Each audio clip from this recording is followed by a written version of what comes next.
I was born in 1990. That was around the time where HIV was first coming out. So a lot of the children that are living with HIV were impacted between 86 and 95.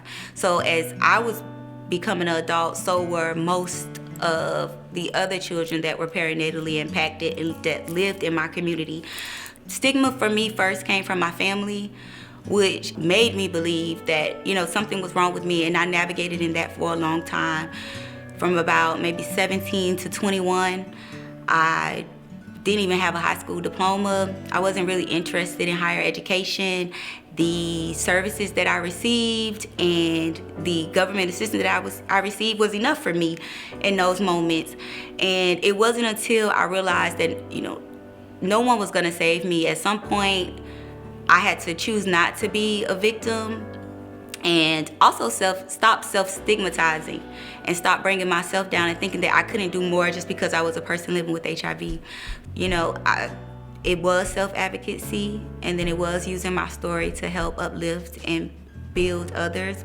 Just seeing that I can create change in larger ways by being a part of policy and organizing work where we have members that are learning how to create change even in their local communities, state level, and then nationally as well. Coming into policy and organizing is much different from self-advocacy. You have to learn about policy, writing legislators, even things like our work with AIDS Watch, where we focus heavy on decriminalization. For women living with HIV who want to get in that lane, they have to know about the laws that impact us.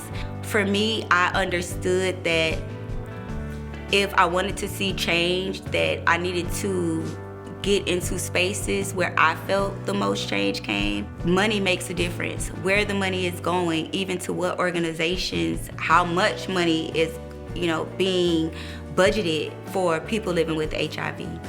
It's just really understanding that we are a people that live with a chronic and lifelong illness.